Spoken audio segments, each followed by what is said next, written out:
Video, guys. This is going to be a shorter video explaining the new update, which was the deep dive into the guns overhaul by Northwood. So this is not exactly an update, but it's just more like a Patreon post that was made public to everyone. So over here, I have something that I'm going to read off to you guys. So there has been a couple of new weapon changes. So the removed weapons will be the P90. The cadets will now have a different gun, which is fine. MP7 is actually going to be completely renovated, and it's going to have a different name due to legal reasons, as explained on Patreon. Lodgicer is probably going to be based off a different machine gun, and it's going to receive a larger buff to its stats, because right now Lodgicer could be a whole lot better, I'm not going to lie. Com-15 is probably going to also be based off a different pistol, and it's still going to have the same purpose, which is to bully unarmed enemies in the light containment zone. USP is finally going to be a proper sidearm, not just being like a Desert Eagle. It's going to probably have a faster draw time and a better stats compared to the Com-15. Its name is probably also going to get changed to the Com-18, which everything will probably also get renovated, sounds, animations, textures, models, but it will remain mostly unchanged besides that. MTF E11SR, which is the gun the normal MTF have, the lieutenants and the commanders, is going to be based off another AR style, which, you know, there's no functionality changes, but it's still the same, which is great. I think that's cool since the current model kind of looks a bit like an M16 and doesn't behave like one of the slightest. So the new weapons that are pretty cool. So first off, we have the Crossvec, which is inspired by the Chris Vector, and it's going to be the replacement for the P90, which the cadets have. The AK is going to be the new weapon for the CI. Well, everyone knows what the AK looks like, so I'm not going to bother explaining that. There's the shotgun, which is the new gun for the CI subclasses, and the model has not yet been chosen. So not 100% sure what that's going to look like. I'm guessing it's probably going to look like a Spaz 12, which just looks like the standard combat shotgun from any game like Fortnite, CSGO, PUBG. Now, the new gun, which I'm very excited for, is the .44 revolver, which is going to be like a revolver. And I want to see what they're going to do with this, because it's going to be very interesting to have a longer range gun that behaves like a revolver. So before I cover the body armor and the new mechanics, I'm going to go over the new Chaos subclasses. So setup 1, there is an AK, combat armor, painkillers, and access device. It's probably going to be the forerunners of the Chaos, and not having all the weird stuff that like they currently do, like literally just a heavy machine gun and like 120 health. Kind of broken. Second setup, we're going to be like the Point Man, if you guys remember from the Unlimited SCP servers, except they're going to have a revolver in this case, and a shotgun. And the last one, which is like the common Chaos we know, is going to have a Lodgicer, heavy armor, a medkit, and an access device. Which, you know, this is going to be all pretty interesting, and I'm sure we're all going to be excited for these new classes. So now for body armor, a thing that everyone's been asking for quite a long time. All classes now are going to have 100 HP, and the body armor will reduce the damage received by bullets and explosions, which is great since right now all we can do is just add HP until it just makes sense. So wearing armor can reduce movement speed and increase stamina usage, but it shouldn't be too intense, at least for military classes, not civilian. And armor will always only take one slot in the inventory. It doesn't matter if it has a headset with it, vest, gloves, all that stuff that normally has. Doesn't matter. So there's going to be a couple body armor types. The guard armor, which is obviously used by the facility guards. The combat armor, which is used by nearly all MTF and CI. And the heavy armor, which is going to be used by the CI, machine gunners, and commanders, obviously. And it goes accordingly. Guard armor, 40% body shot, 45% reduction for headshots.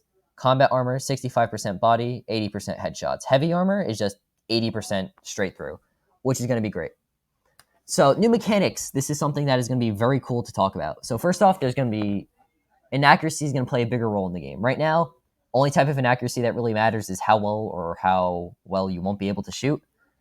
Hit scan is going to stay more or less the same. Bullets don't have simulated physical form. They just travel at light speed, so you can't really see them too great.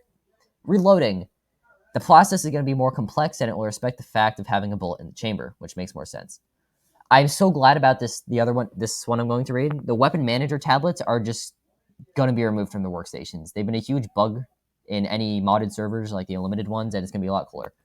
So there's also going to be a couple new bullet types, such as the Full Metal Jacket bullets, FMJ, and it's going to be the default for most guns. Armor piercing, which has higher penetration and can pretty much blow straight through any armored people.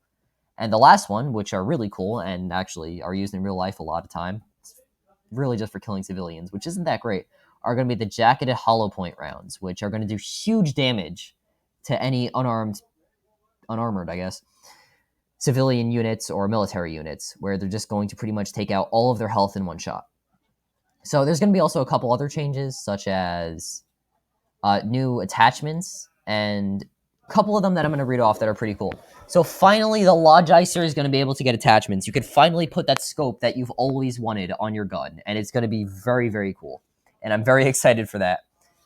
The USP, or the COM-18 as it's going to be called, is also going to get changed a little to some degree. Its attachments are going to remain more or less the same. Those are the two things that I want to highlight, because everyone's like, oh, the new update, all the guns are going to have all these fancy attachments. No, the only guns that are going to have all the attachments they really need are the MTF, E11SR, the Cross-Spec, the AK, and the Logicer. Those are pretty much the guns that are going to have an incredible range of attachments. Logicer less so, because it is a machine gun, and what can you really do with that? I don't know, put a bipod on it and put a scope, which I guess is really all you need.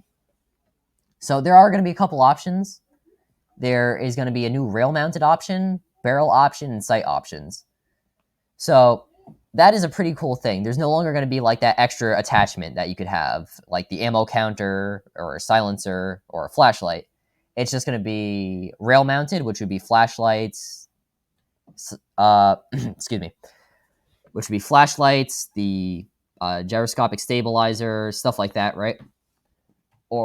And for barrel options, that's where you'd have your suppressor, your silencer, your muzzle booster, the stuff that we normally have, right? It would no longer just be considered utility, and you can no longer only have one of them, which is much cooler than it currently is. So the micro I always say this thing wrong. It's funny. And I've been playing this game for like so incredibly long, and I always say this wrong. The micro HID will not be getting changed, which is great. There will be no attachments for adding. There'll be no animations. I'm sorry. There'll be no animations for adding attachments to weapons either, and probably not the dead bodies will probably not have realistic bullet holes in them, which I know is questions I've gotten asked on stream, and it says it here. There will, however, be an inspect weapon option, just like in CSGO, and that I am very happy about, because those weapons actually look pretty cool. So, anyways, that covers about pretty much everything that was in the Patreon post, and I'm very excited for this update. I don't know if you guys can tell, and it's something that I do want to happen very soon. So, anyways, I'm ecstatic that we're finally going to have a gun update. What has it been? 2.5 years now, almost 3, that nothing else has changed except like some small things. Like we got the scopophobia tweaks. We got, I guess, if you go all the way back when 939 was first changed a little bit, we also got some tweaks to the guns then, but not much. So this is going to be a really cool thing that's going to happen, and I'm very glad that it's going to be coming up. Anyways, if you are new to my channel and have no clue what I'm talking about, go check out some of my streams. I stream Secret Lab pretty much at least bi-weekly, which is 2 times a week for anyone who doesn't know what that means. And it's a lot of fun. I'm going to be putting the link to the Patreon, well, not mine, the Northwood's Patreon post in the description, the link to my Twitch, and I hope you have a good time.